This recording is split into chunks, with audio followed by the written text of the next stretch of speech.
Hi, welcome back. Tonight we're going to talk a little bit more about the problem of fuel filter restriction. And we were talking about gelling last time we were together.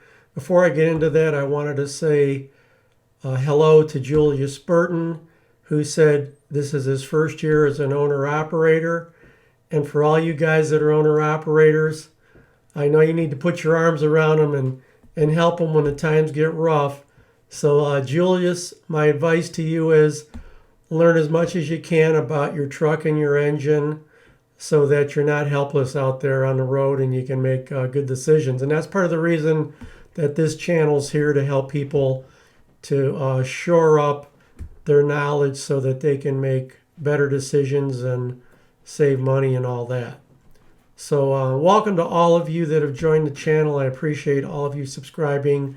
I really appreciate the comments, and I hope that you all take time to look through the videos. And even if you skip through them, look down and read some of the comments that people have, because a lot of good points are brought up. And if you don't take a look at them, you can miss that. There's a lot of people that know a lot more than I do, so it's worth taking a look to see what they have to say.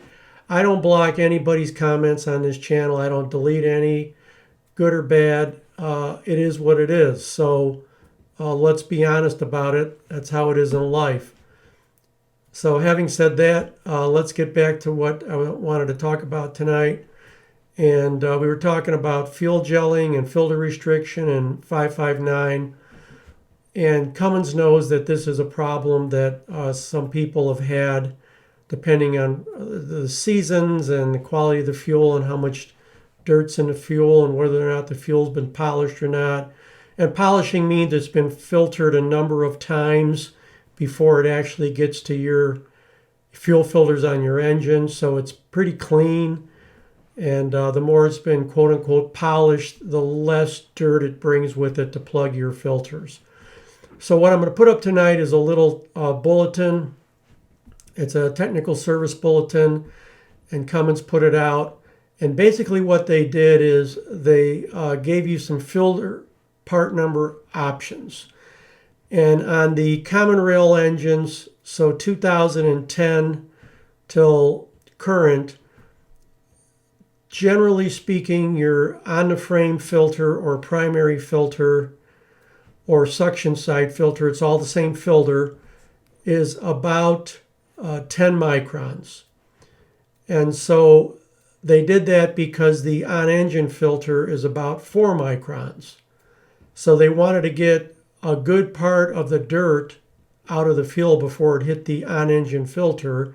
And remember, the on-engine filter is pressurized, so you got a pump forcing fuel, but it'll still block and still raise that differential and still cause low pressure to the pump if it plugs up. And that's good. That means it's doing its job to protect your injectors and your pump. So what Cummins did is they went and they said, well, you could increase the suction side filter micron to about 25. And that's the number of microns that the filter part numbers you're going to see in the chart are. And then they give you a part number for the on-engine filter that they want you to use if you change your 10 micron to a 25 micron. And they're giving you this on-engine fuel filter number because they want to make absolutely sure that no dirt gets through and that the filter can take the extra load, the extra work that it's got to do, because now it's, besides filtering particles that are between 5 and 10 microns, it's going to be filtering particles that are between 4 and 24 microns, or 25 almost. So let's take a look at the chart here, and thank you for joining me on Engine Shop Joe. Here's our chart, and over here on the left is the standard, pretty much the standard housings that the fuel filters go in. And that's not, of course, an exhaustive list, but that's the most common housings that are out there for PACCAR, Western Star, and probably some others as well. If your housing's not listed there, you can go to the website of the manufacturer and look up the filter part number that you need to get to your 25 micron filter. Again, this is the suction side filter we're talking about. This next column is the part number of the fuel filter that would go in the standard housing. Notice that the extended Packard housing, second one down, there's no fleet guard number. Because Cummins is putting this out, they're going to promote their filters, which are fleet guard. And so anyway, those are the part numbers that you would use if you wanted a standard 10 micron filter in there.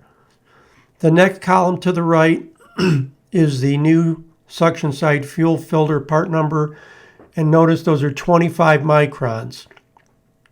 That's the filter that you can put in if you're having a real problem with logging 559s and it's due to fuel filter restriction on your suction side filter.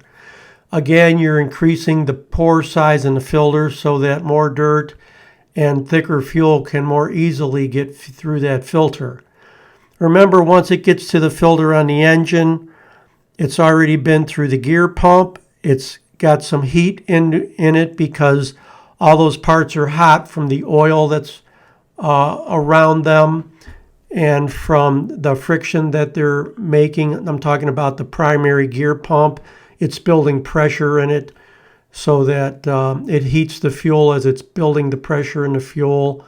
And then that on-engine fuel filter is close to the cylinder block, and it's radiating a lot of heat. It's behind the air compressor tucked in there, so that helps to heat that filter up that's on the engine. So even though it's getting a little more dirt it's got to deal with and maybe a little bit thicker fuel, it's not affecting that as much. So let's take a look at the far right column, the pressure side fuel filter part number. Cummins is saying if you're going to go to the 25 micron filter, this is the filter that you need to be running on the engine. And it's pretty much the same filter all the way down the FF5825NN. And they did mention an FF5971NN. And I'm sure that if you take the number of your filter and cross it over, it would run into that. Or that might just be a shorter filter or a little bit longer filter. I haven't looked that up, so I can't tell you the difference between the 5825 and the 5971, other than they are 4 micron and they're nano net, which is pretty much their top of the line fuel filter. Okay, thanks for joining me on Engine Shop Joe, and we'll see you soon.